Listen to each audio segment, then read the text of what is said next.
Hey, all you VIP Kid teachers out there. I just wanted to do a quick shout out and thanks to everybody who's been asking about more videos. So sorry, it's been a little bit of silence on my end, but thank you to also you well wishers. Many have sent me in messages saying they hope I'm feeling better, and I'm doing much better, thank you. Been having a little bit of trouble with the shingles, so that doesn't always gel real well with early morning wake ups and a lot of other things that we do with VIP Kid. So I'm making progress slowly but surely. So thank you for all of you who have sent in messages and checked about me to make sure that I'm doing okay. I thought I would just do a quick post here about the new mock system. You know, I think in some respects there may be a little bit of much ado about nothing, but that could just be my opinion, and we'll have to wait and let it work itself out. But one of the things I think is a great positive about the new mock system, and that is making the Mock 2 now the new Mock 1, is that it can potentially help more teachers become teachers quicker. And I just say that to say, what about somebody who comes into VIP Kid and they just have a really strong background with the young ones? And that just is not me. Okay. My strength, in my opinion, is the older children, and that's the ones I typically teach. I think I get some of those younger ones in and they say, nice to meet you, but thanks, but no thanks. And they move on like any smart 5-year-old would.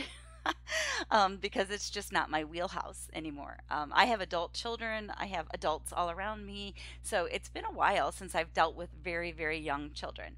Now, when I was living in China, I was typically teaching kids that were a lot older. I even taught a group of junior high kids for quite a while, and I really enjoyed that because I really enjoyed the interaction with them. I loved diving into some of their grammar, and I loved the challenge with them. So for me personally, that mock class, that second half, that where you're dealing with teaching an older student, is more my area, and I love actually that whole lesson when I come upon it. And I'm actually teaching through that right now with 2 of my students, and I enjoy it. So for me, having that Mock 2 moved up to Mock 1, I think they probably would have just sent me straight to the classes I wanted to teach, right? Which is kind of where I have eventually migrated, right? I mean, I teach a lot of level 2 as well, but I typically am teaching level 3, 4, 5, and then I even have some 5s that are moving up into the 6 here soon, and I can't wait. But that's just the way it's worked out because that tends to be the students that I enjoy teaching, and I think they get more from me versus those 5-year-olds and 6-year-olds who just need somebody to get them engaged and active and moving, and that's just not my strength.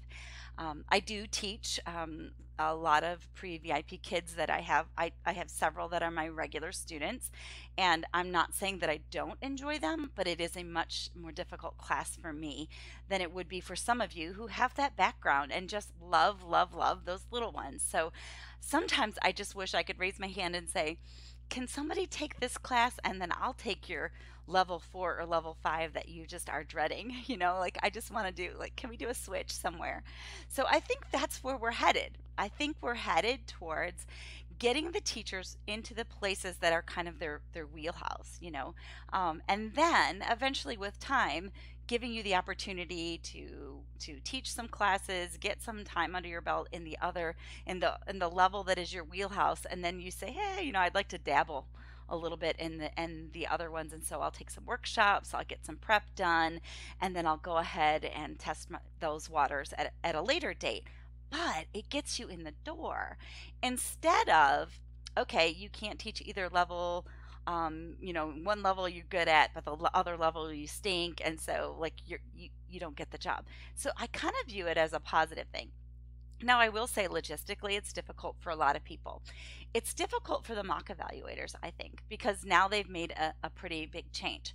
And so that's going to be difficult for them because now they have to readjust their thinking when they're watching and they're paying attention to the mock classes and they're trying to evaluate people. So I can see where that group of people it would be difficult for. I see where it could be difficult for some of us who have been helping people for a while now to get ready for a Mach 1 and then get ready for a Mach 2. And now all of a sudden it's like change up.